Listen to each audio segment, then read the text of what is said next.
출애굽기 20장입니다.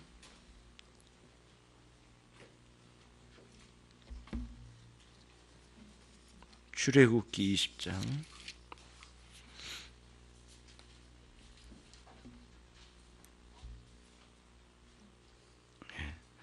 7절 말씀 7절 말씀 같이 읽겠습니다. 너는 너희 하나님 여호와의 이름을 망령되이 일컫지 말라. 나 여호와는 나의 이름을 망령되이 일컫는 자를 죄 없다 하지 아니하리라.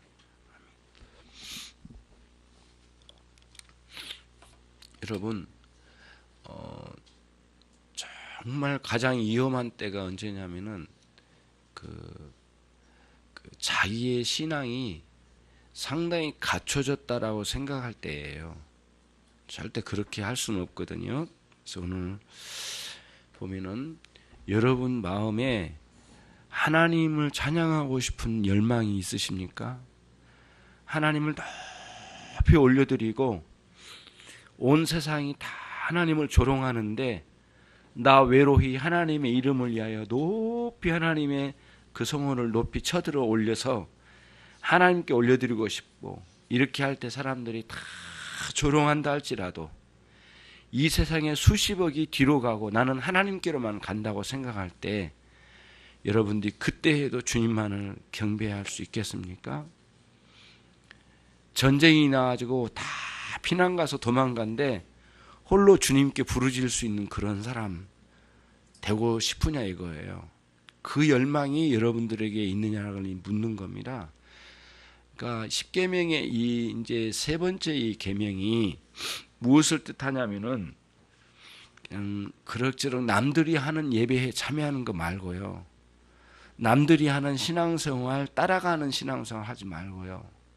남들이 기도하는 거 폼잡는 것 같이 폼잡지 말고요. 주님을 진심으로 갈망하는 마음으로 주님을 찾는 그런 여러분들이 되셔야 된단 말이에요.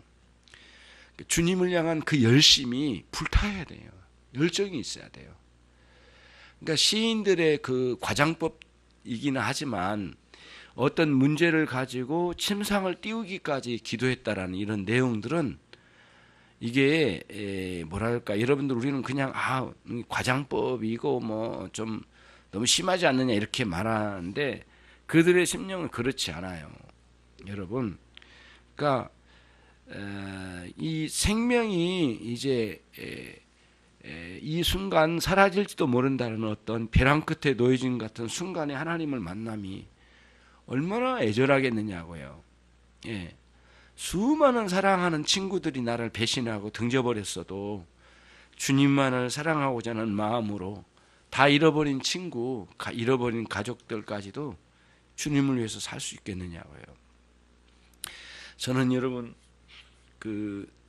전라남도 담양에 전도하러 갔을 때 일이거든요. 그때 다른 건 모르겠어요. 어떤 할머니가 예수님 믿지 않는 사람이 한 이야기를 듣고 진짜 많이 울었습니다. 울타리 밖으로 나와서 내가 정말 그런 일도 있을 수 있겠구나라는 생각이, 정말 상상을 초월한 일인데 6.25 때 일인데요. 시아버지, 시어머니, 아들, 애들, 그 다음에 남편, 그런 대가족을 이루고 시골에 이렇게 마을에 살고 있는데 저쪽 편에는 교회가 있고요. 6.25가 일어나가지고 북한에서 빨갱이들이 내려온 모양이에요. 북에서 그 다음에 오히려 북에서 온 사람들은 별로 그러질 않았는데 이 대한민국 안에 있는 공산주의자의 이렇게 꼬드김 당해가지고 가가지고 완전히 그 사람들의 앞잡이가 돼가지고 대축창을 들고 막 사람을 죽이고 달아다녔대요. 근데 어느 날 여기에 조그마한 아이 둘을 낳고 이제 세대기죠 그 시골에서 뭐를 합니까? 다 순진한 사람이고 세상 모르고 그러 사는 사람들인데 마실에 갔다가 이렇게 이제 두 아이를 데리고 이렇게 왔는데 온 가족이 다 죽어 있는 거예요. 그러니까 마당에 막 시체가 널브러져 있어요. 시어머니, 시아버지, 남편 막 다 죽어 있는 거예요. 봤더니 막 사람들이 뒤에서 끌어내가지고 당신 그거 하면 죽는다. 빨리 나와라. 이게 이긴 지금 이 사람들이 지금 난리가 아니다. 예수 믿는 사람만 잡아다 다 죽인다더라. 아, 그래가지고 이 아이를 둘 잡고는 막 도망가서 산으로 들어갔다잖아요. 그러니까 주님의 이름을 믿고 주님의 영광을 위해서 산다는 것은 상황 따라 굉장한 많은 상황들이 벌려지는 건데, 여러분과 저의 생활에 이제 그래요. 여러분들이 예배를 참 중요하게 여기는 사람이 돼야 돼요. 저는 두 가지라고 봅니다. 예배만 잘 드리는 사람은 가식적일 가능성이 많아요. 예, 남들에게 예배에 잘 드린 것만 하고 생활에 가서는 엉망이다. 그러면 그 위선적인 신자예요. 그러면 안 돼. 그럼 바리새인적인 신앙이란 말이에요. 그러니까 하나님께 성실하게 사는 사람은 생활에서도 성실한 거예요. 이 두 가지가 일치되면은 반드시 이 사람은 하나님이 쓰실 사람들이에요. 하나님이 원하신 사람이, 하나님 기뻐하신 사람이에요. 예. 그런데 세상에서는 성실한데 하나님 예배는 성실하지 않다. 그러면 안 되는 거예요. 여기서 예배를 성실한다는 게, 예배 여기 여러분 들어오셨잖아요. 들어오고 안 들어오고의 차원이 아니에요. 그 전에 예배를 향한 우리의 열망이에요. 그러니까 여러분, 예배를 향한 열심이 없는 분들은 하나님의 이름을 영광스럽게 여기지 않는 분들이에요. 그러니까 주기도문에서도 똑같아요. 십계명의 사상이 딱 일치하거든요. 주기도문 첫 번째 기도가 뭐예요, 여러분? 예, 하늘에 계신 우리 아버지요. 그다음 뭐죠? 이름이, 그러니까 하나님의 이름이 거룩히 여김받기를 원하신 거예요. 근데 하나님 이름이 거룩히 여김받기를 원하신다고 할 때요, 대부분 사람들은 저 동네, 이 이웃집, 저 인간들 이렇게 생각하지. 아니에요. 나예요, 나. 내 안에서 주님의 이름이 거룩히 여김받아야 되거든요. 나는 처리 치우고 다른 사람만 생각해. 그럼 이게 되겠느냐고요. 그래서 하나님의 이름이 거룩히 여김받기를 원한다고 하는 간절한 이런 열망은 자신 안에서부터예요. 자꾸 타인부터라고 생각하지 마세요. 그러면 안 돼요. 예. 우리들 그러거든요. 가족 중에서 제일 신앙이 없는, 남편 변했으면 좋겠고, 제일 신앙이 없는 저 아들이 변했으면 좋겠고, 참 신앙이 없는 우리 가족 중에 누구 변했으면 좋겠다고 이렇게 보지만은 하나님은 반대로 가고 계세요. 왜 하나님 생각하고 우리하고 너무 다른지 몰라요. 하나님 우리를 변화시켜 주고 싶어서 우리 여기 불러냈는데 자꾸 여기 와가지고 저 뒤에 있는 누구 이렇게 가면 안 된다는 거죠. 그래서 여러분과 제가, 그러니까 여호와의 이름이 망령되이 일컬음을 받으면 안 돼요.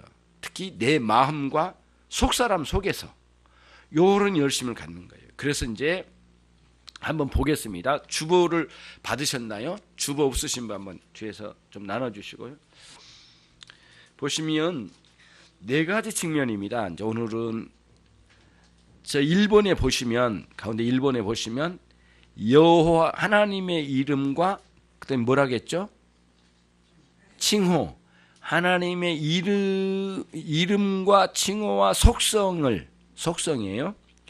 그러니까 하나님의 이름이에요. 총틀어 문제 짧게 말하면 하나님의 이름, 하나님의 칭호, 하나님의 성함이에요. 하나님의 성함. 하나님의 성함을 모욕하면 안 돼요. 그게 큰 문제라는 거예요, 여기서. 그 다음에 두 번째가 뭐죠? 하나님의 규례입니다. 규례가 뭐냐면은 구약 시대로 말하면 규례는 제사 집례의 규범들이에요. 어떻게 예배드리라.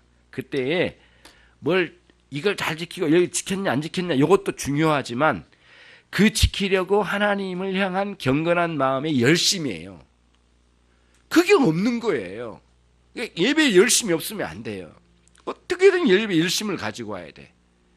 그래서 오후 예배 때도 할 수만 있으면 최대한 시간 맞추고요. 그 다음에 이제 오늘 또 좀 어겼는데 집사님 다 앉혀놓고 찬송이 시작됐으면 좋겠고, 막 하다가 막 왔다 갔다 해버리면 안 되고, 그렇죠? 그래서 그렇게 하면 안 돼요. 하나님께 그렇게 예배해서는 안 되니까 다음 주부터는 조금 5분 늦더라도 괜찮아요. 다 앉혀요. 한 사람에서 불러서 이렇게 앉히고, 뒤에 예배위원들 뒤에서 이야기하지 말고 예배에 좀 들어와서 준비를 하고 미리 예고를 좀 하세요. 5분 후에 예배하겠습니다. 이렇게 예고를 누가 좀 해주시고, 유대 집사님 하시면 좋겠네요. 5분 후에 예배 시작합니다. 이렇게 한 번만 알려주셔. 그러면 빨리 준비하고 화장실 갔다 와서 전체 앉은 상태에서 오후 예배 드릴 수 있도록. 요거는 우리들이 실천적으로 해야 될 일이고요. 세 번째는 뭐죠? 하나님의 말씀이에요. 예, 하나님의 말씀을 모욕하면 안 됩니다. 그러면은 네 번째는 뭐죠? 하나님의 말씀이라고 되어 있는데 그게 오타입니다. 하나님의 은혜입니다. 은혜. 우리에게 베풀어 주신 은혜를 아주 모욕하는 경우가 있어요. 그럼 거꾸로 갈게요. 오늘은 여러분 제일 마지막에 네 번째부터 갑니다. 하나님께서 우리에게 선물을 주셨어요.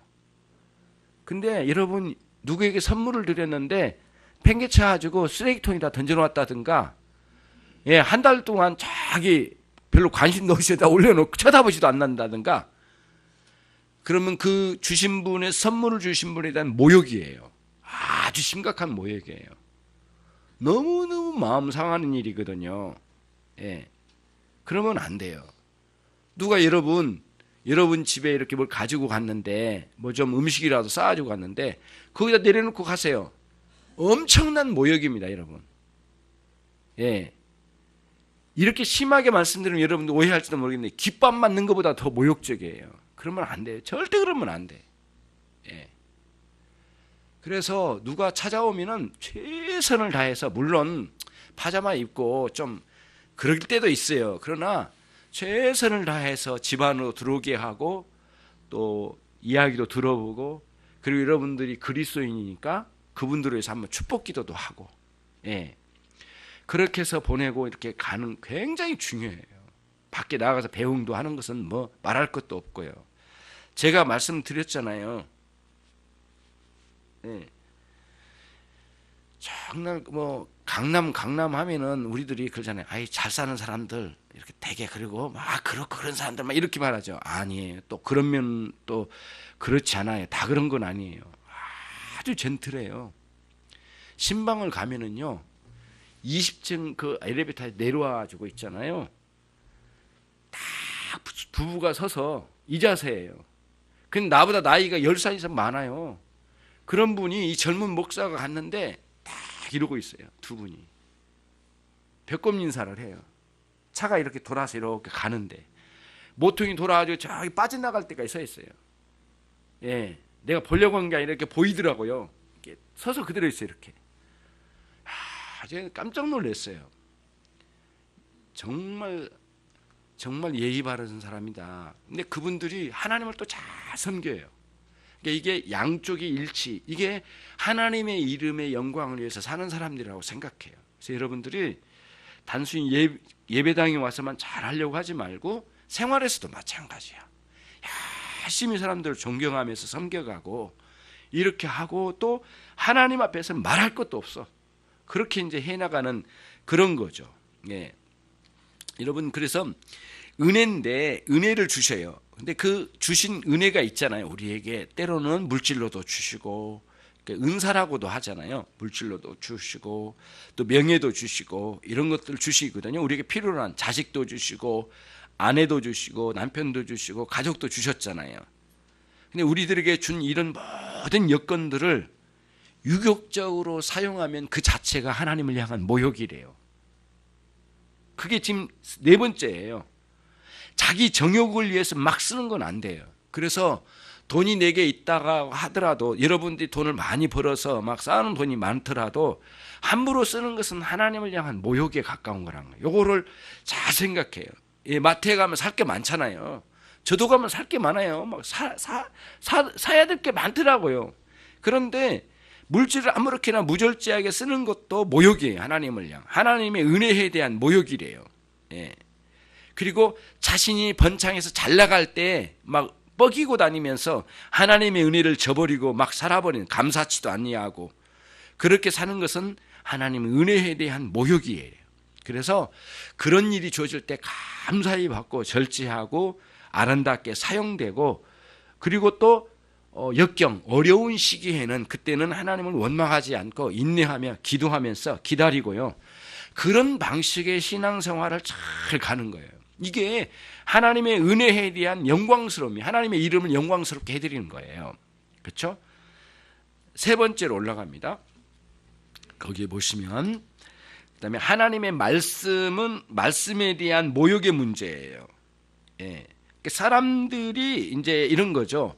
여러분 어르신이 말씀하는데 빈정거리거나 투덜거리거나 그렇게 하고 맞받아쳐서 막 대항하거나 아무리 틀렸더라도 방법은 틀린 거거든요. 그렇게 하면 안 되잖아요. 어르신 그렇게 말씀하신 건 제가 알기로는 이렇습니다. 이렇게 말할 수 있지만 그 틀렸습니다. 이렇게 막 나가는 건 아니잖아요. 그거는 굉장히 왜냐하면은 윗분은 윗분대로 또 하나님의 권위가 위로부터 아래로 내려왔거든요. 그래서 윗분에게 내려왔고 이렇게 내려와요. 그래서 부모님의 권위가 자식에게로, 자식의 권위가 그 밑에 자식으로 이렇게 내려가는 거거든요. 그러니까 권위주의는 참 안 좋은 거예요. 권위주의는 상당히 악이 낀 부분이에요. 그러나 권위는 하나님이 주신 거예요. 그렇죠? 그래서 부모에 대한 권위에 도전하는 것은 절대 안 됩니다. 제가 이제 이렇게 살다 보니까 몇 사람 봤거든요. 부모님을 때리거나 부모님을 대항하거나 부모님 욕한 사람은 정말 안 됩니다. 정말 안 돼요. 있을 수가 없는 일이야. 그거는 용납이 될 수가 없어. 예. 하나님의 권위에 대한 도전이에요. 아주 악함이에요. 그래서 어떤 분이 나한테 그러더라고요. 어머님이 너무 틀린 말을 해가지고 자기가 어머니를 밀쳤대요. 벽에 부딪혔대요. 그 나한테 와서 말하더라고요. 당신 틀렸어. 내가 틀렸어라고 말할 때는요, 그냥 뭐 이렇게 문제가 틀렸다 그 순간 그 정도가 아니에요. 당신 인생 걸러먹었어요. 완전히 끝장이에요. 당신 회개하지 않으면 끝장이에요. 나 그렇게 말한 거거든요. 그 사람이 알아들었는지 모르겠지만은 절대 안 된 겁니다. 부모님이 틀릴 수도 있고 참 여러 가지 상황이 있을 수 있어요. 절대 그렇게 하면 안 되거든요. 부모님의 말씀에 아무렇게나 모욕적으로 항상 있을 수 없는 것처럼 하나님의 말씀에 대해서 아무렇게나 나가는 것은 정말 하나님을 모욕하는 것이에요. 그래서 말씀을 왜곡하고 하나님의 말씀, 성경을 왜곡하고 그리고 자기 마음대로 해석해서 그렇게 사용하고 또 그리고 빈정거리듯이 하나님의 말씀을 사용하는 법, 이런 것들은 모두 하나님을 아주 욕되게 하는 것이라는 거예요. 예. 절대 그런 분은 정말 하나님의 은혜를 누릴 수가 없어요. 정말 그래요. 여러분 중에는 그런 분이 없을 거라고 생각해요. 그래서 정말 내가 하나님 말씀을 귀하게 여겨야 되겠다. 두 번째로 갑니다. 하나님의 규례예요. 규례. 그러니까 규례는 이제 율법, 규례 이런 말씀들이 많이 나오잖아요. 근데 이제 규례는 대개 무엇을 뜻하냐면은 그 제의법이라고 그래요. 구약의 제의법. 구약의 제의법은 뭐냐면 제사법이에요. 제사법은 오늘날로 말하면 뭐예요? 예배법입니다. 하나님께 공적 예배를 드리는 여러 가지 방식이 있었어요. 그 순서, 그다음에 규정이 있었어요. 그래서 재물을 가지고 갈 때 흠이 있는 걸 가지고 간다든가 그러면 안 됐단 말이에요. 예. 그리고 시체를 만지고도 아무렇게나 막 예배에 참여하고 그러면 안 됐어요. 정결 의식을 거쳐서 왔단 말이에요. 전쟁에 가가지고 칼로 사람을 많이 죽이고 왔어요. 그러면 항상 정결 의식을 거쳐오지 않으면 안 됐단 말이에요. 그런 거였거든요. 큰 병이 걸렸어요. 예를 들면 암이 걸렸어. 근데 하나님께 낫게 해주셨어. 근데 그때도 제사장에 가가지고 정결 의식을 꼭 걸쳤거든요. 이런 식으로 규례에 맞게끔 했단 말이에요. 그리고는 바로 예배 못 들어오게 했어요.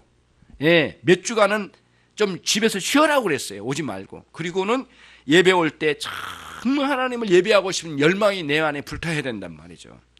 그런 마음으로 말씀을 따라서 하나님 주신 규례를 따라서 이렇게 가는 거죠. 그래서 예배 시간에 참 우리들이 많이 조심해야 될 게 뭐냐면은 생각이 없으면 안 돼요. 예. 그 다음에 또 예배 시간에 졸면 안 돼요. 예배 시간에 존다란 것은 문제가 있는 건데, 물론 이제 여러 가지 문제 요소가 있을 수 있지만은 어떻게 하든 여러분 토요일 날은 조금 더 일찍 좀 잠에 청해요. 그리고는 주일 날은 아주 맑은 정신으로 최상의 상태로 예배 드리려고 노력을 하십시오. 그 노력이에요. 그래도 무너질 때가 있어요. 그래도 약할 때가 있지만 최선을 다해서 하나님 앞에 가는 거예요. 여러분, 이 말이 맞는지 맞을 거예요. 어떤 탤런트가 그랬다네요.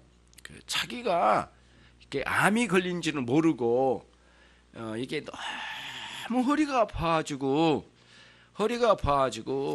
그 촬영을 가는 데 있잖아요. 이게 뭐를 그냥 끈으로 막 너무너무 아파가지고 이걸 막 동여매가지고 꽉 찜매놓고 이걸 붙들고 옷 입고 이렇게 연기를 했답니다.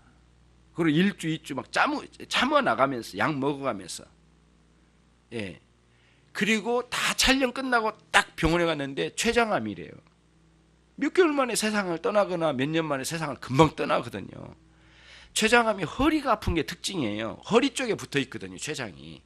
이게 암이 걸리면 이 허리 신경이 아픔이 오거든요. 그러니까 허리가 아픈 줄 알고 묶고. 그러니까 우리가 그런 정신이어야 되거든요. 예배 시간에 자기의 고통을 끌어안고 꽉 잼매고 전심으로 예배하는 사람 못 봤어요, 진짜. 세상에는 그렇게도 하는데 말이죠. 그래서 우리들이 여러분과 제가 막 목숨을 걸고 하는 거예요.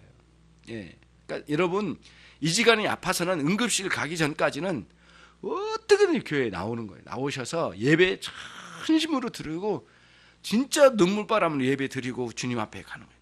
예. 그리고는 실생활 돌아간 거죠. 이런 열심이 하나님께 크게 영광 되셔요. 아무도 몰라요. 앞에 있는 전 집사님이나 전도사님이나 장로님이 나를 몰라. 그래도 하나님은 아셔. 이런 열심을 여러분들이 가지셔서 하나님의 이름이 거룩히 여김 받기를 원하는 열망이 불타야 돼요.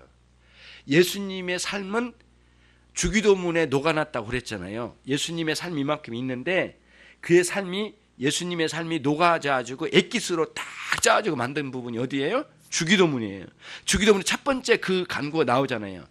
하나님 아버지의 이름이 거룩히 여김 받기를 원하는 간구 첫 번째예요. 그러니까 그 열망을 여러분이 가지신다면 하나님이 여러분 너무너무 기뻐하실 거예요. 여러분의 기도를 왜 안 들으시겠어요? 정말 인도하실 거라고 확신해요. 마지막으로 첫 번째로 올라갑니다. 마지막이면서 하나님의 이름, 성호, 칭호, 하나님의 부름말, 하나님 속성까지도 나와 있네요. 부르는 거죠. 이제 여기서 하나님의 이름을 부른다고 하는 것은 어떤 그 하나님을 찾는다는 의미가 있어요. 예, 하나님을 찾고 열망하는 거예요. 그분을 만나고자 하는 열망, 이런 거죠. 우리 한번 저인가요? 저기 말라기서 1장 6절 한번 가보겠습니다. 구약 성경 마지막 성경이잖아요. 40번째 아니 39번째죠. 말라기서 1장 6절 맞죠? 예. 내 이름을 멸시하는 제사장들아 나 만군의 여호와가 너희에게 이르기를 아들은 그 아비를 종은 그 주인을 공경하나니 그렇죠? 예. 아들들은 이 세상에 있는 아들들은 아비를 공경하더라. 이 세상에 있는 종들은 그 주인을 공경하더라. 이런 뜻이에요. 그러나 내가 아비일진데 하나님 말씀하신 거예요. 내가 아비일진데 너희들의 나를 공경함이 어디 있느냐? 내가 주인일진데 나를 두려워함이 어디 있느냐? 하나 너희는 이르기를 우리가 어떻게 주인을 멸시하였나이까 하는도다. 7절을 한번 읽겠습니다. 너희가 더러운 떡을 나의 단에 드리고도 말하기를 우리가 어떻게 주를 더럽게 하였나이까 하는도다. 이는 너희가 주의 상을 경멸히 여길 것이라 말함을 인함이라. 자, 이건 무슨 뜻이에요? 그러니까 여호와의 이름을 너무 멸시했어요. 이 세상에 저 어린아이들도 아버지를 공경하건만 너희는 여호와의 이름을 공경하고 있느냐, 두려워하고 있느냐, 이런 질문이에요. 그래서 말라기서의 전반은 아들과 아버지 이렇게 폼으로 잡혀 있어요. 다시 말씀드릴게요. 말라기서의 이 예언서의 말씀은 아버지 되신 하나님과 아들 된 우리 신자 사이의 관계를 아버지와 아들로 설명을 해요. 그래서 마지막 끝부분에 또 한번 가볼게요. 말라기서 4장 6절 같이 읽습니다. 그가 아비의 마음을 자녀에게로 돌이키게 하고 자녀들의 마음을 그들의 아비에게 돌이키게 하리라. 돌이키지 아니하면 두렵건대 내가 와서 저주로 그 땅을 칠까 하노라 하시니라. 예수님이 오시면 이 땅에 있는 많은 그 사람들, 저주받은 인생들을 아버지 하나님께로 인도하고 하나님의 마음을 저 죄인들에게로 향할 수 있도록 그 중보 사역을 예수님께서 감당하신다는 뜻이에요. 아버지의 마음을 자식에게, 자식의 마음을 아버지에게로. 이 일이 이 신약 성경의 사건이에요. 이 일이에요. 굉장히 중요하거든요. 그래서 여러분, 부모님에게 모욕적인 사람들은 하나님을 향해 모욕적인 것은 말할 것도 없고, 아무리 예배한다 할지라도, 그리고 하나님께 올바르게 예배한 사람은 부모님에게나 이 사회에서도 아름다운 삶을 살아갈 거예요. 여러분, 교회에서만 잘 하면 안 됩니다. 교회에서만 예배 잘 드리고 교회에서만 목사님 말 잘 듣고 회사에 가지고 사장님 말 안 들어버리고 맨날 싸우기나 하고 결석이나 해버리고 막 그래버리면 그건 안 되거든요. 절대 하나님의 이름을 모욕하면 안 돼요.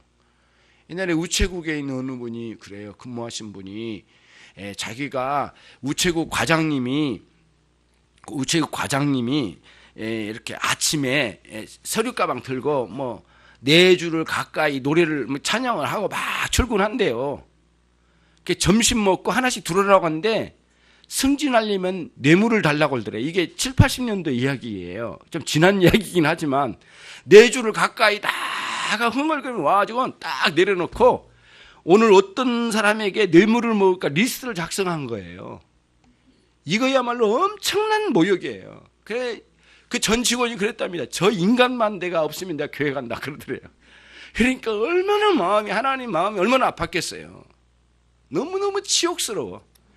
그런 것을 우리가 이제 타파시켜야 되거든요. 여러분들과 제가 정말 뭐가 뭔지를 몰라. 그러면 안 되잖아요. 이게 앞으로 우리의 삶이 어떻게 전개될지는 다 우리는 내일 일은 잘 모르지만 하나님의 인도하심 속에 있어요. 그러나 진심으로 하나님을 예배하고 힘을 쓰는 거예요. 그거를 어린 아이들에게도 잘 가르쳐 갑시다. 그래서 우리가 여기서 11시 예배 때 여기서 예배할 때 옆방에서 진짜 열심히 예배하게 하고요. 우리보다 더 많이 나와. 어떻게? 그래가지고 지금 바꿔야 되겠어요. 다음 주에는 우리 이 예배를 가고 저쪽으로 진짜 웃을 일이 아니라 바꿔야 되겠구나. 그래가지고 다 무릎 꿇고 예배하게 하고 다 주일학교 와서 이렇게 하라고 하고 그래야 되겠다는 생각이 들 정도예요. 열심히 애들도 열심히 예배하게 하고 그리고 갔다 오면 오늘 예배 잘 드렸니? 무슨 말씀 하셨어? 오늘 설교 말씀 무슨 말씀 들었니? 뭐 배웠어? 이렇게 대화를 그렇게 해야 되거든요. 여러분들에게 오늘 이제 이 말씀대로 정말 놀라운 변화의 역사가 있기를 주님의 이름으로 축원합니다. 주님의 이름의 영광만을 위해서 삽시다. 하나님 아버지 감사합니다. 오늘 오후의 시간에 잠시 생각해 보았습니다. 우리가 얼마나 부끄러운 사람들인지, 그러나 주님은 얼마나 영광스러우신 분인지 커다란 갭을 보고 저희들이 큰 아픔을 갖습니다.